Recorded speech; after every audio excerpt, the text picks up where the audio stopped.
My brother took everything after our parents passed, but he forgot one detail. The smell of fresh dirt still clung to my clothes as I drove up to my childhood home. The funeral had ended hours ago, but I couldn't bring myself to return until now. My parents, both gone within months of each other, left a void that felt like an open wound. The modest two-story house looked exactly as it had for the past 40 years, but now it felt hollow, like a museum dedicated to a life that no longer existed.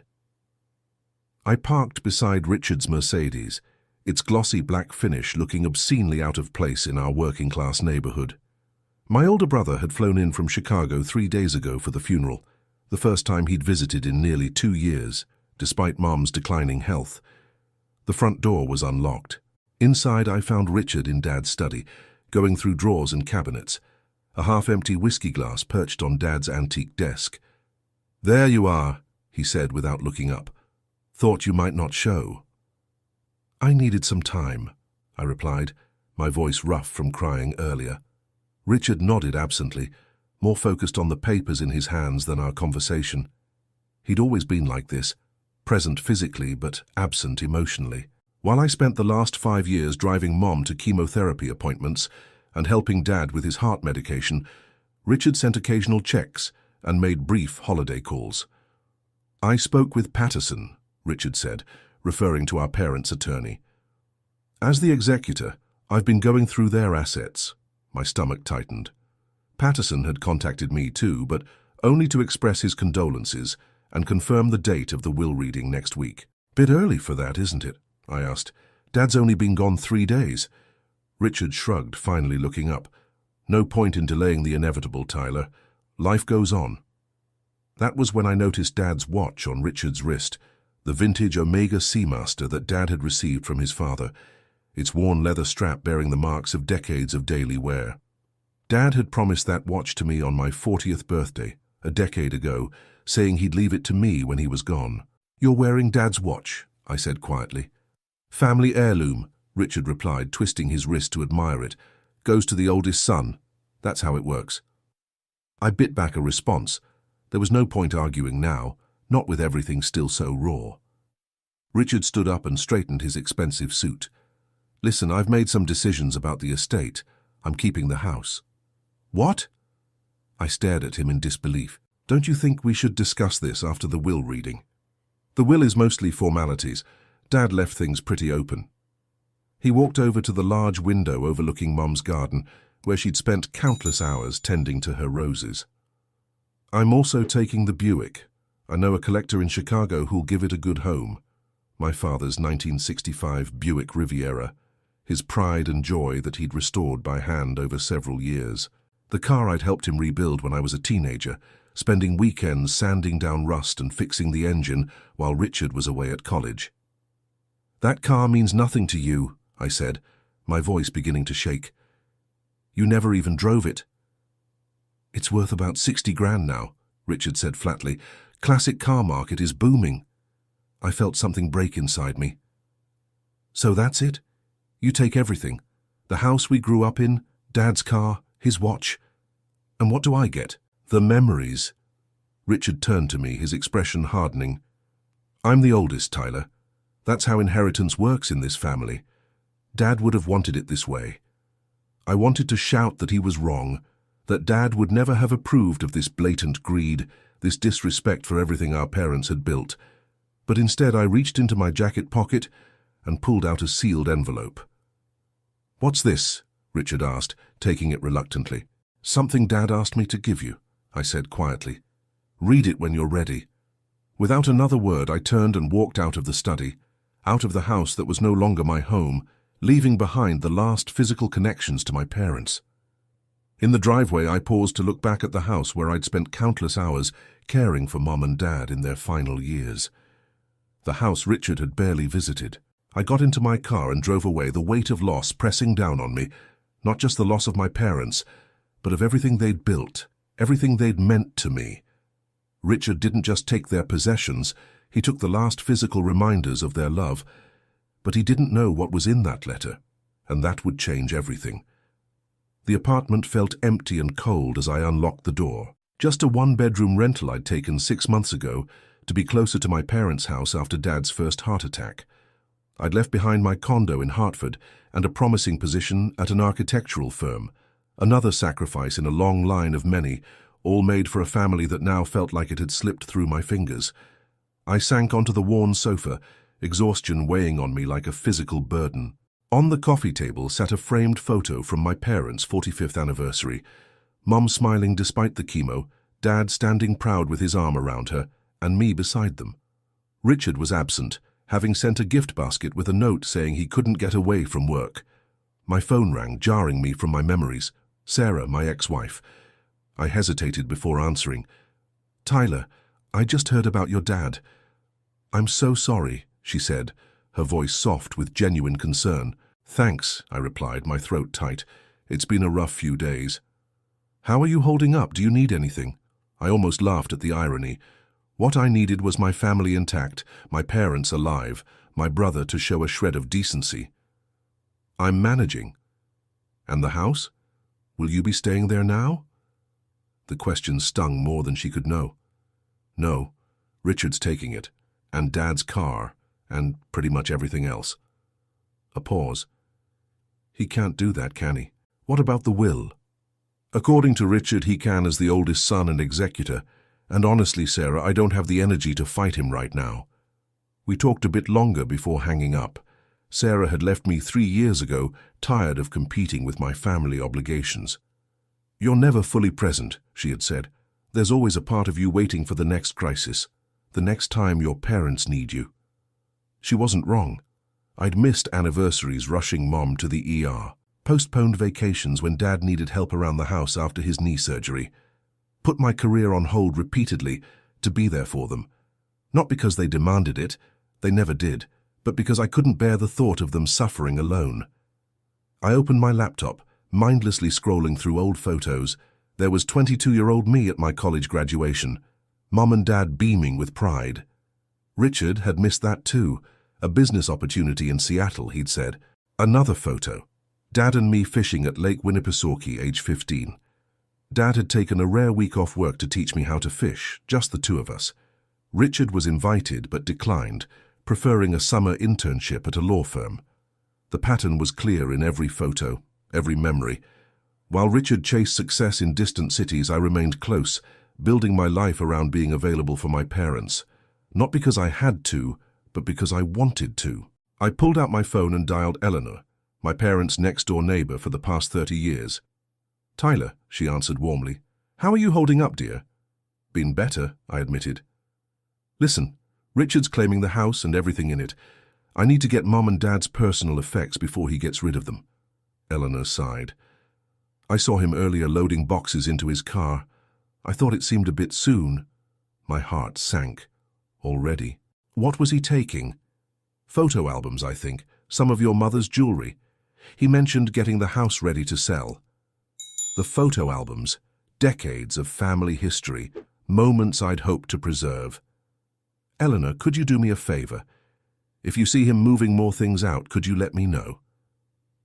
After hanging up, I leaned back and closed my eyes. What was I fighting for? Material possessions that wouldn't bring my parents back. Maybe Richard was right to move on quickly. But then I thought of Dad's workshop in the basement, where he'd taught me how to build my first birdhouse. Mum's garden, where she'd patiently showed me how to tell when tomatoes were perfectly ripe. The kitchen table where we'd had Sunday breakfast every week for as long as I could remember. These weren't just things. They were the physical embodiments of a lifetime of love. My phone buzzed with a text from Richard.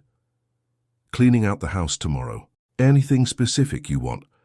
I stared at the message, anger and grief warring inside me. After everything, years of daily calls, weekend visits, medical appointments, grocery runs, house repairs, he was offering me scraps from our parents' life. I didn't respond. Instead, I opened my email and wrote to Patterson, the family attorney. If Richard wanted to play this game, I wouldn't make it easy for him. The letter Dad had me give to Richard was just the beginning. Outside, rain began to fall, pattering against the windows of my temporary apartment. Temporary. That's how I'd thought of everything in my life for years, always waiting to resume my real life after my parents no longer needed me. Now they were gone, and instead of freedom I felt adrift, anchorless in a sea of grief and betrayal. But deep down, I knew one thing with absolute certainty. I had been there for them when it mattered most. And that was something Richard could never take away from me, not with all the houses, cars and watches in the world. 1 week after the funeral, I sat in Patterson's office, a cramped space filled with law books and the musty scent of old paper. Richard sat across from me, his perfectly tailored suit a stark contrast to my department store blazer. He hadn't said a word to me since we arrived, his attention fixed on his phone. Patterson, a balding man in his 60s who had been my parents' attorney for decades, cleared his throat and adjusted his glasses. "Before we begin, I want to express my condolences again. Your parents were wonderful people." I nodded, a lump forming in my throat. Richard merely glanced up and mumbled a quick thank you. "Now regarding the will," Patterson continued, opening a folder, "it's relatively straightforward.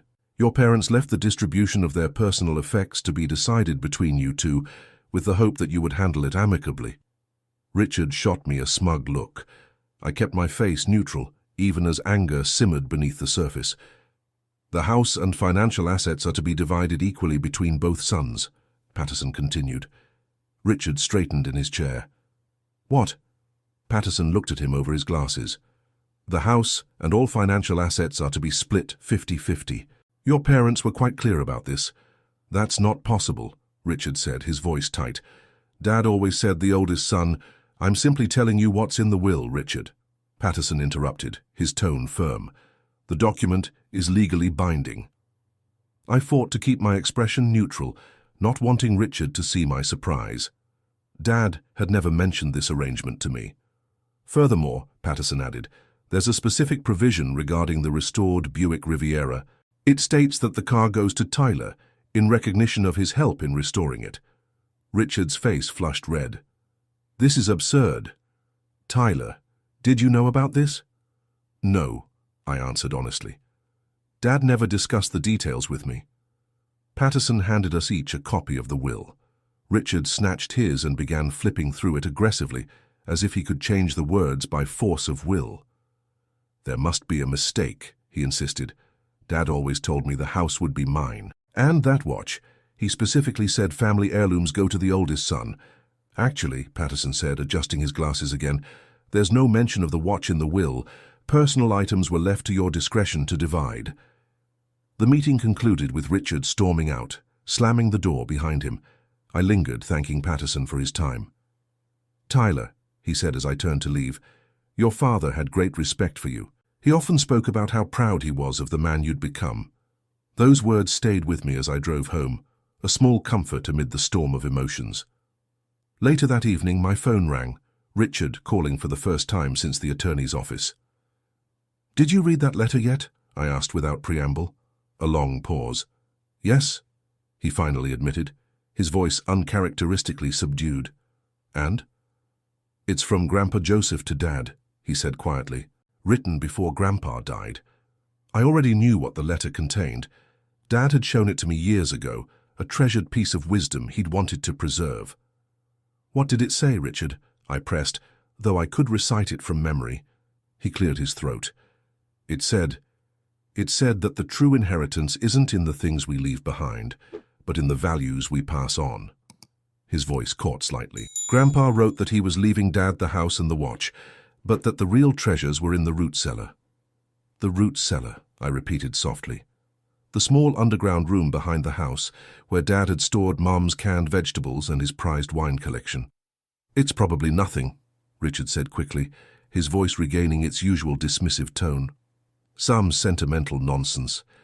Anyway, I've decided I'll sell the house and we can split the proceeds." "That seems fair." "You've already put it up for sale, haven't you?" I asked, remembering Eleanor's call earlier that day about a real estate agent measuring the front yard. "I'm just being efficient," Richard replied defensively. "The market's good right now." I ended the call shortly after, knowing there was no point in arguing. Richard had always been like this, seeing everything in terms of monetary value, missing the deeper meaning. The next morning I drove to the house, using my key to let myself in. Richard had already cleared out many of the rooms, leaving empty spaces where furniture had stood for decades. Family photos were gone from the walls, leaving pale rectangles on the faded wallpaper. I headed straight for the backyard, to the small doors that led to the root cellar.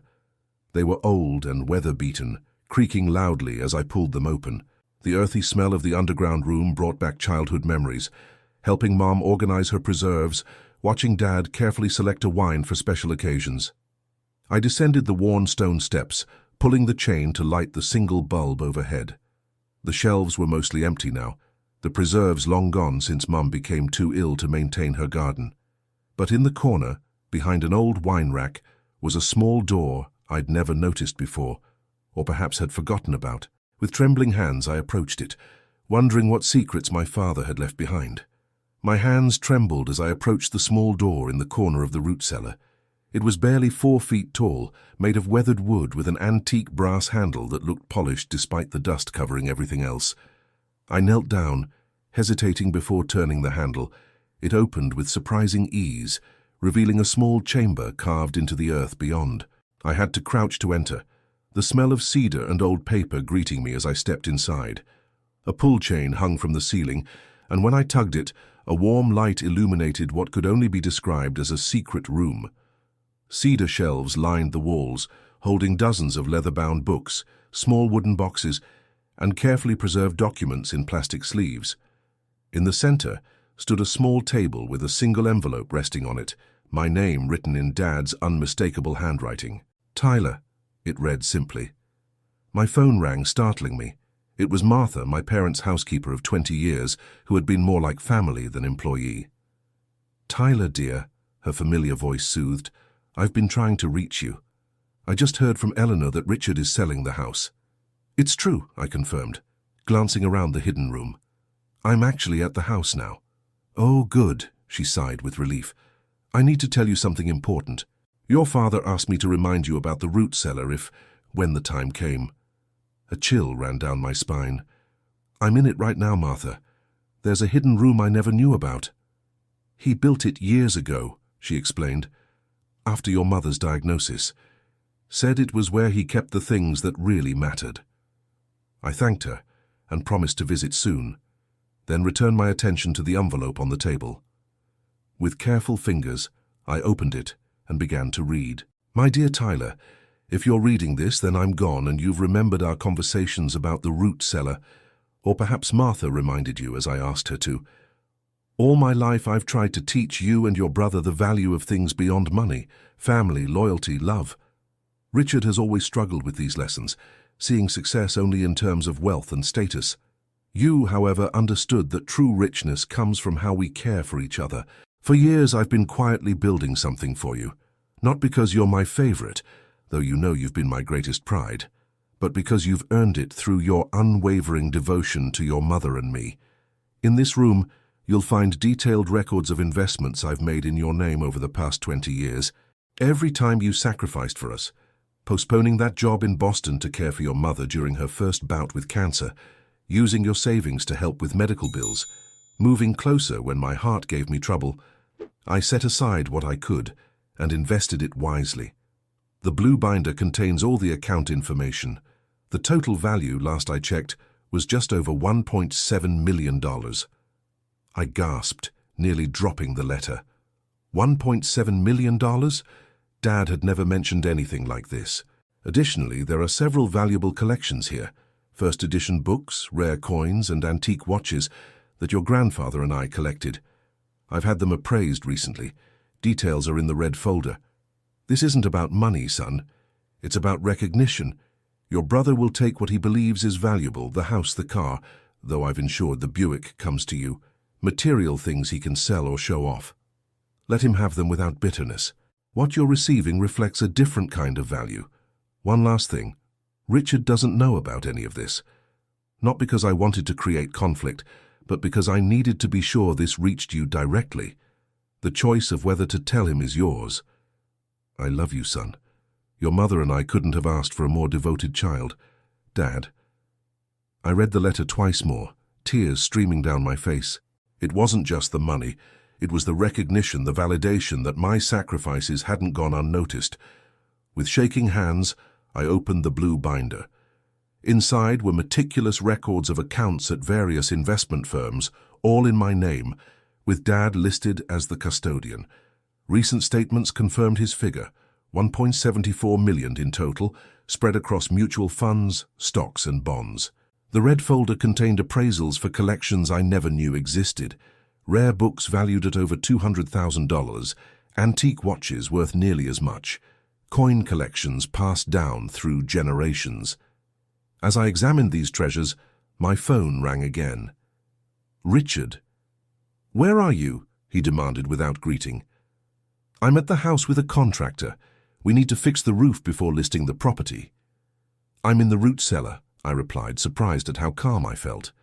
"What? Why?" Suspicion colored his voice. "Just reminiscing," I said vaguely. "Dad spent a lot of time down here." "Well, we need to clear everything out by next week. The realtor wants to stage the house." I thought about Dad's letter, about the choice he'd given me.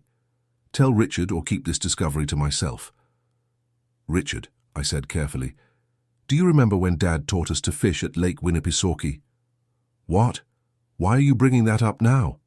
His impatience was palpable. "You caught that huge bass on the first day and Dad was so proud. He took that photo of you holding it." A pause. "Yeah, I remember." "But you left the next morning for that internship interview. Dad and I stayed the whole week." "Is there a point to this, Tyler?" "I'm busy." I closed my eyes, making my decision. "No point, just memories. I'll be out of the root cellar soon." I hung up and looked around the hidden room once more. This would remain my secret, not out of spite, but because Richard wouldn't understand its true significance. He would see only dollar signs, not the love and recognition each investment represented. As I gathered the binder and folders, something caught my eye on a bottom shelf. A small wooden box with intricate carvings. I opened it to find Dad's pocket watch, the one he wore on special occasions, with a note, "For Tyler, because you always made time for us." Tears welled up again as I closed my hand around the watch. Richard had taken Dad's everyday Omega, but this was the real treasure, the one with stories behind it. The house looked strangely empty when I returned a week later. Richard had already removed most of the furniture, leaving only hollow spaces where memories once lived. A "for sale" sign stood in the front yard, the realtor's smiling face promising new beginnings for whoever purchased our family home. I'd spent the week in a daze, meeting with financial advisors to understand the full extent of Dad's secret investments. It still felt surreal, knowing I had financial security beyond anything I'd imagined, all carefully built by my father in silent recognition of my sacrifices. Richard's BMW sat in the driveway alongside a moving truck, where two men were loading the antique dining room table that had hosted 4 decades of family meals. I parked behind him and took a deep breath before getting out. Inside, I found Richard in the living room, directing the movers as they wrapped Mom's china cabinet in protective blankets. "Be careful with that," he snapped, as one of them tilted it slightly. "It's an antique." "It's also not yours to take," I said from the doorway. Richard turned, surprise briefly flashing across his face before his expression hardened. "Tyler, I didn't know you were coming by today." "Clearly." I nodded toward the movers. "You're emptying the house without me." "I texted you the list of items I'm taking," he replied defensively. "You never responded." "You didn't text me anything, Richard." He pulled out his phone, scrolled, then frowned. I must have forgotten to hit send. A convenient mistake, no doubt. I stepped further into the room, noticing empty spaces where family photos had hung, where Mom's favorite reading chair had sat. "Where's Mom's jewelry box?" I asked, already knowing the answer. "I'm having the valuable pieces appraised," Richard said casually. "We can split whatever they're worth." "That's not what I asked." Richard sighed dramatically. "What do you want, Tyler? Half of this stuff is going into storage anyway. I don't have room for it all in Chicago." "Then why take it?" "Because it's valuable," he answered, as if explaining something to a child. "We can sell what we don't want and split the proceeds." I walked over to the mantel, where family photos had been replaced by decorative vases the realtor had likely suggested for staging. "You know, I spent every Sunday dinner here for the past 5 years. Where were you?" Richard's jaw tightened. We're not doing this again. Doing what? Acknowledging that I was here while you were building your empire in Chicago. My voice remained calm, but I could feel heat rising in my chest. That I drove Mom to every chemo appointment. That I was the one who found Dad when he collapsed in the garden, not you. I had responsibilities, Richard shot back. A career. A family of my own. So did I. For the first time, I raised my voice. But I made different choices. I put them first. And that's my fault, Richard scoffed. You want a medal for being the perfect son? No, I want recognition, respect. I met his gaze steadily. Did you even read that letter from Grandpa Joseph? Really read it? Richard crossed his arms, defensive. Of course I did. Then you missed the point entirely. It wasn't about who gets what possessions. It was about understanding what truly matters. Don't lecture me about family values, Richard sneered. You've been playing martyr for years, but let's be honest. You stayed because you were afraid to build a real life for yourself. Easier to hide behind Mum and Dad's needs than face your own failures. The accusations stung, hitting a fear I'd sometimes harbored in the darkest moments of my caregiving years. Had I used their needs as an excuse to avoid my own life? No, I knew better. I'd made conscious choices, difficult ones, knowing what I was sacrificing. You're wrong, I said simply. I stayed because I loved them, because family meant showing up, not just sending checks when it was convenient. Richard's phone rang, and he answered it immediately, turning away from me as if our conversation held no importance. Always running to the next thing, never fully present. While he spoke, I ran my hand along the mantelpiece where Dad used to hang our stockings at Christmas. Behind it, in a small hidden compartment Dad had built decades ago, I felt something. A small box. I pulled it out discreetly just as Richard ended his call. Look, he said, his voice softening in that fake way he used when trying to smooth things over. I know you're upset about the house, but it makes financial sense to sell. Neither of us lives here anymore. I opened the box in my hand. Inside was Dad's class ring from college, along with a note, for Tyler, who taught me more about loyalty than I ever taught him. I'm not upset about the house, Richard, I said, closing my fingers around the ring. I'm sad that you never understood what made it a home. I turned to leave, but Richard's voice stopped me. What's that? He asked, eyeing my closed fist. Just memories, I replied.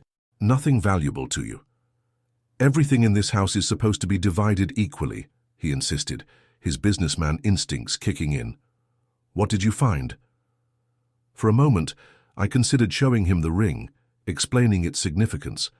But looking at his face, seeing only calculation there, I knew he wouldn't understand. Nothing that would interest you, I said finally. Nothing you can sell. As I walked out the front door, I heard Richard calling after me, demanding I come back. But I kept walking, Dad's ring warm in my palm, the weight of confrontation lifting from my shoulders with each step. For the first time since my parents died, I felt something like peace beginning to take root. Not because of the hidden fortune Dad had left me, but because I finally understood. I had nothing left to prove.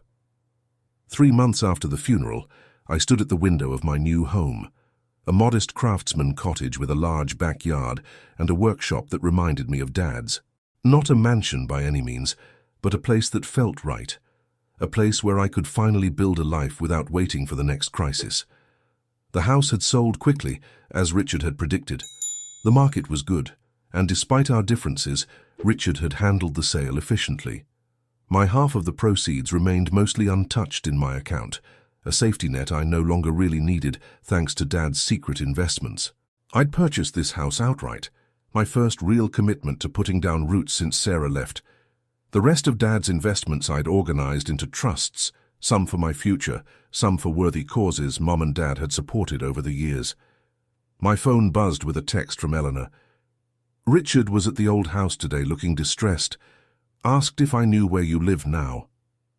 I hadn't spoken to Richard since our confrontation. He'd left me several voicemails, each more urgent than the last, but I hadn't been ready to talk. The wound of his betrayal was still too fresh, his casual dismissal of my years of sacrifice too painful. But something had changed in me.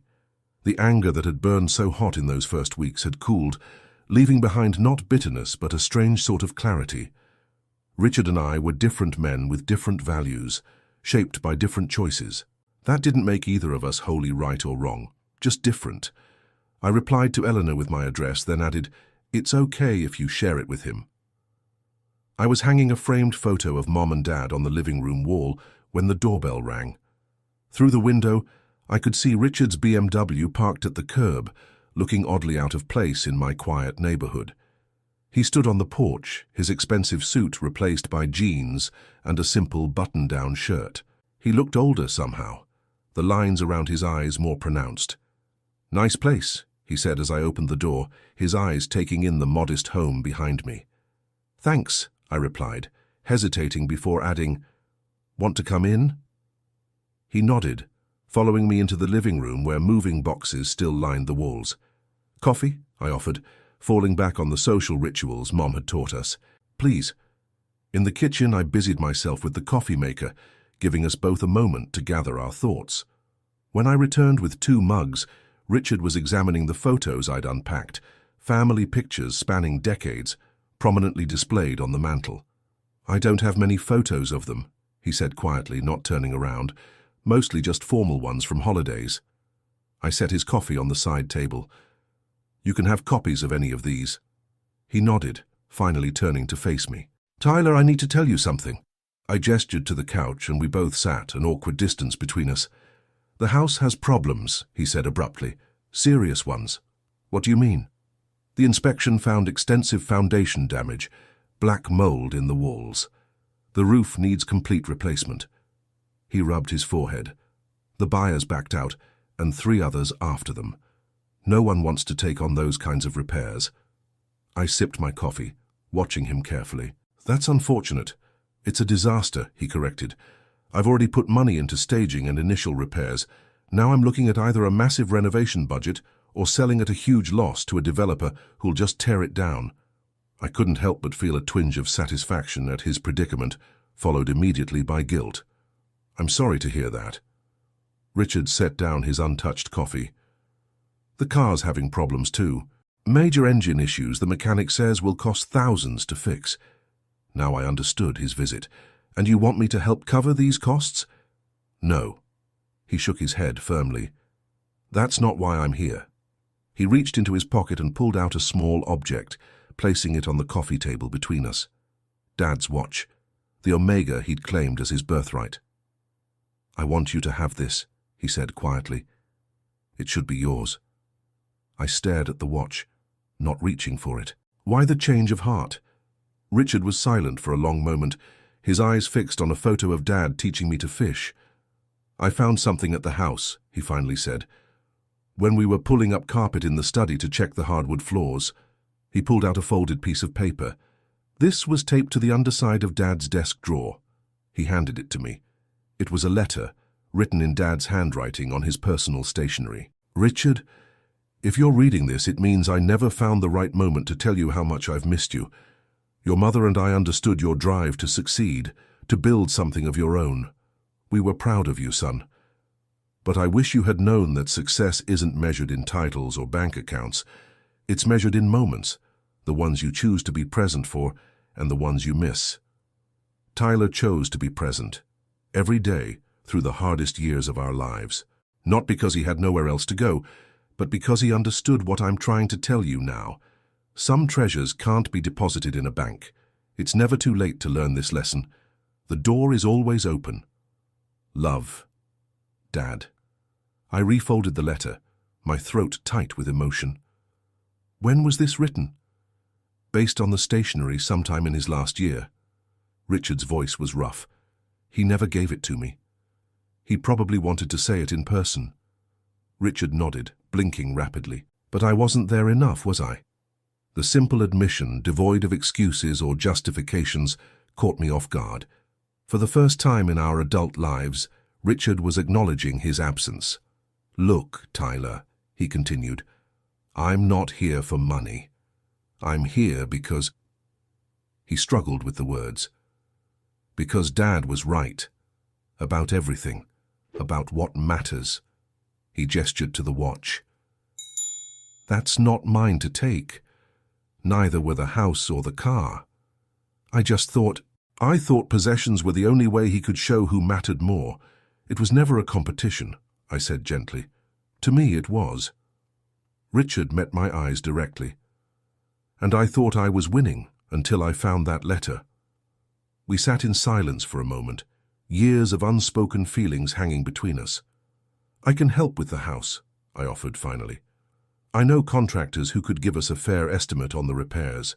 Richard looked surprised. You'd do that? After everything? It's still our family home, I said simply, and you're still my brother. He nodded, a tentative smile breaking through. I'd like that. Later, as we walked the property line of my new home, Richard paused by the small workshop in the backyard. You could build something here, he said, looking at the sturdy structure. Like Dad used to.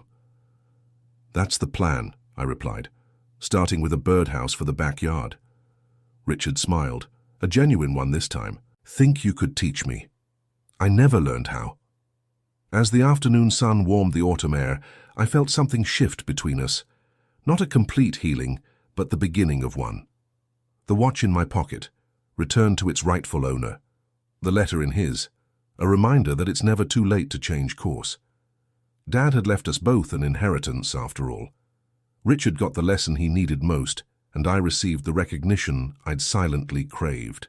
Different gifts for different sons given with the same love, and perhaps the greatest inheritance of all was this moment, two brothers standing in the light of understanding, finally ready to build something that would last.